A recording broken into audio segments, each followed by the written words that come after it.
Hello mga ka-DJ, so welcome back to DJ Kevs TV. Okay, so panibagong araw at panibagong vlog naman tayo mga ka-DJ, no? Okay, so ngayong araw mga ka-DJ, pag-uusapan po natin ay magkakaroon lang po tayo ng unboxing and review dito po sa nabili kong headphone. Ito nga po yung Ugreen Highchon Max 5C. Okay, so at syempre po mga ka-DJ, bago po tayo mag-proceed sa ating review and unboxing, gusto ko lang po na mga ka-DJ ipakita sa inyo ang specification po ni Ugreen Highchon Max 5C.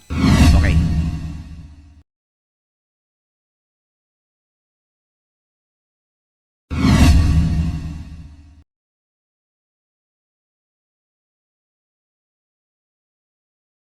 Yo, DJ, yo, turn that music up.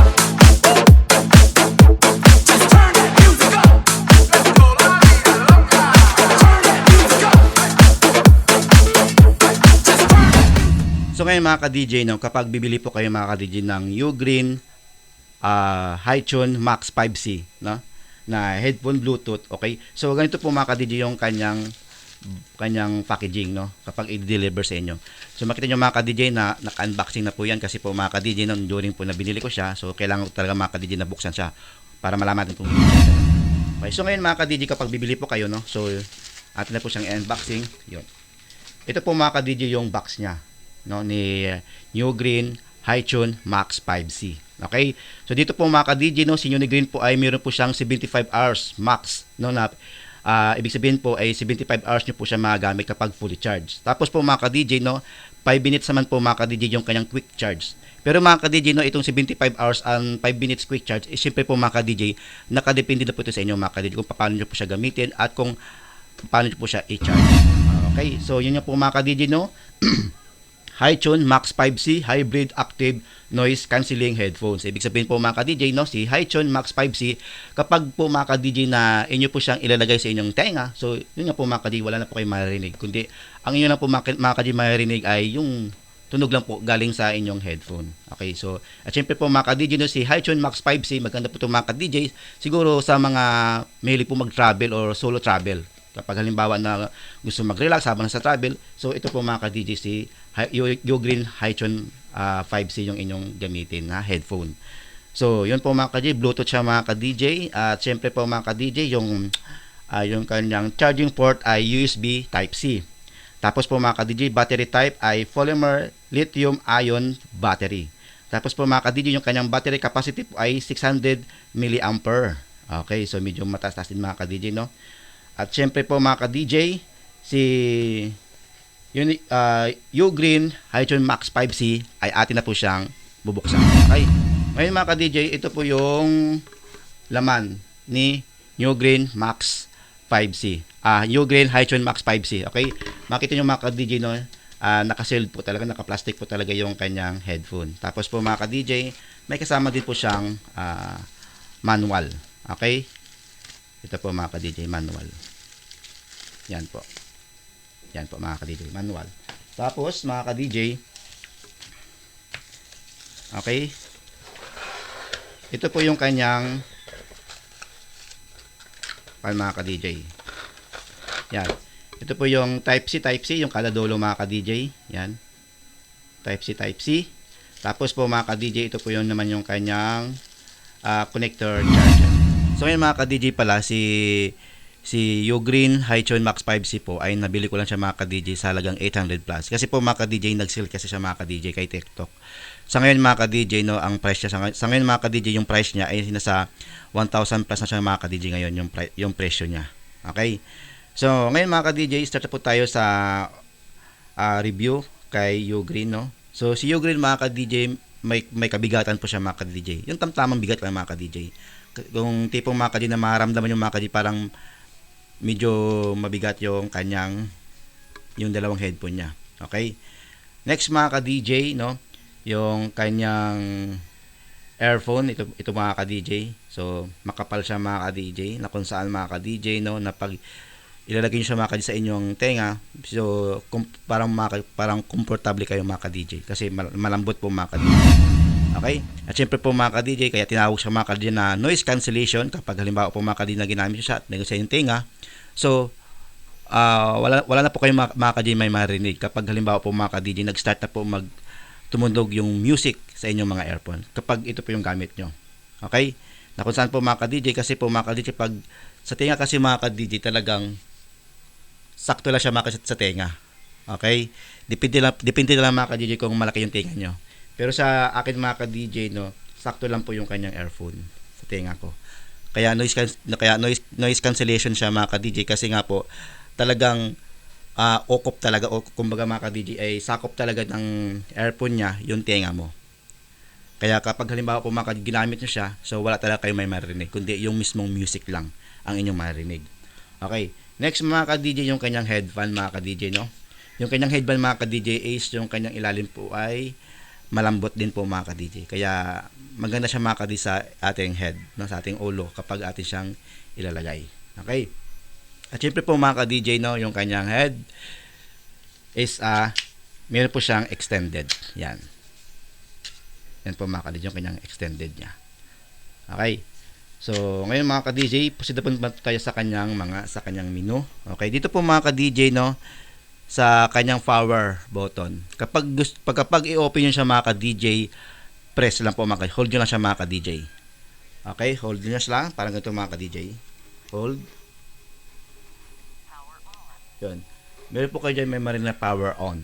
Then, ganun po mga ka-DJ, no, kapag gusto niya siya mga ka-DJ patayin or i-off si headphone, long press lang din mga ka-DJ.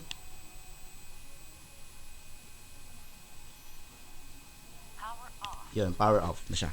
So, next naman po mga ka-DJ sa kanyang volume up at volume down. Kapag gusto niyo po mga ka-DJ na i-next yung song, isang click lang po sa volume up.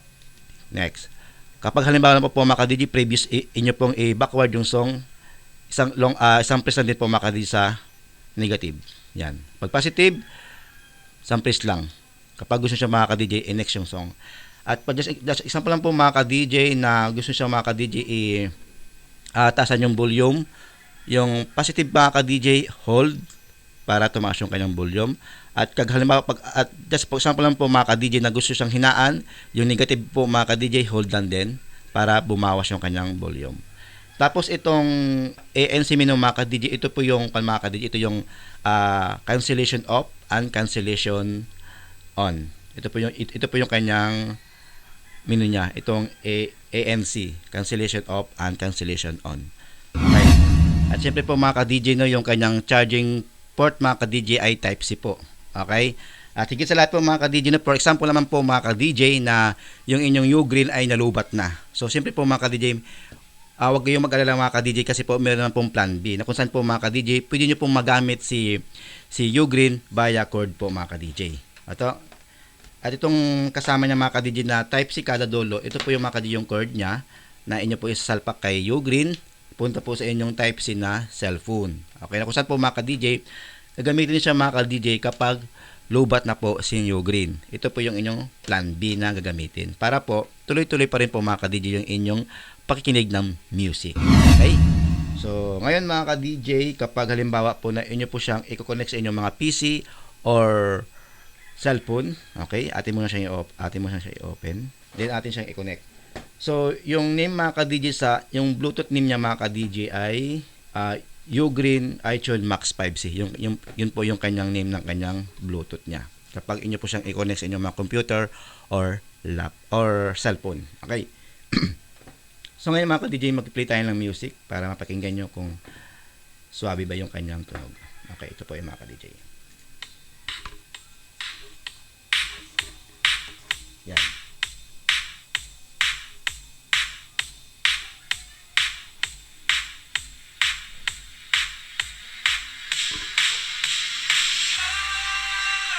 Yan po. So yun po mga ka-DJ yung music niya. Ngayon mga ka-DJ, atin naman po siya mga ka-DJ ilalagay sa ating tinga kung gaano ba kaswabe yung kanyang bass, mid, and high. Ayan po. Ayun lang.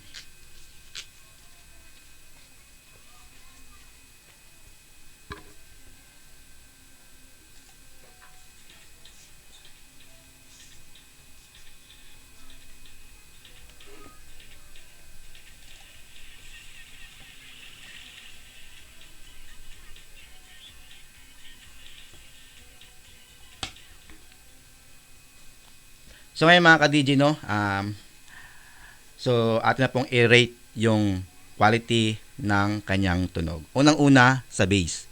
Yung bass po ni Ugreen Max 5C mga ka-DJ ay malambot po yung kanyang buga ng bass niya. Hindi po siya mga ka-DJ yung sobrang lutong ng bass. Tamang-tama lang mga ka-DJ yung buga ng bass niya.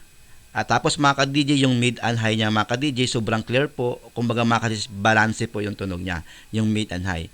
Okay? So, yun po mga ka-DJ yung aking rate. So, siyempre po mga ka-DJ, si Ugreen mga ka-DJ, up to 10 mga ka-DJ, i-rate ko siya mga ka-DJ ng 9. Okay? Kasi unang-una mga ka-DJ, kapag inyo pong ilalagay si Ugreen sa inyong tenga, kahit mga ka-DJ, max volume siya, hindi siya makadili masakit sa tenga. Kasi po makadili balance po yung tunog niya, yung bass niya and mid and high. Okay? At syempre po mga ka-DJ, no, kung gusto niyo po marami pang mga review patungkol po dito kay Ugreen, marami po kayo mga ka-DJ may makikita po sa YouTube at TikTok. Okay? So, ngayon mga ka-DJ, no, hanggang dito na lang po yung ating vlog. At syempre po mga ka-DJ, once po na nagustuhan niyo po si Ugreen, okay? So, syempre po mga ka-DJ, inyo na pong i-type sa Lazada or TikTok yung Ugreen, yung kanilang mismong flagship store. At syempre po mga ka-DJ, si Ugreen po mga ka-DJ ay made in China po. Kaya possible po mga ka-DJ na kapag bibili po kayo ng Ugreen headphone ay medyo matagalan po yung kanyang deliver. Kasi po galing pa po sa China itong headphone na to. Okay, so ngayon mga ka-DJ, maraming salamat po mga ka-DJ sa pagsama nyo ulit sa ating panibagong vlog. Okay, at syempre po mga ka-DJ, no, once po na nakatulong po sa inyo lahat ng mga tips and tutorial ko dito sa aking YouTube channel, huwag sana kalimutan mga ka-DJ na i-like at i-subscribe. At higit sa lahat po mga ka-DJ, meron din po akong Facebook page, DJ Kevs TV. Sana po mga ka-DJ, kapag maligaw po kayo doon, ay huwag sana kalimutan na i-follow po. Maraming salamat po mga ka-DJ.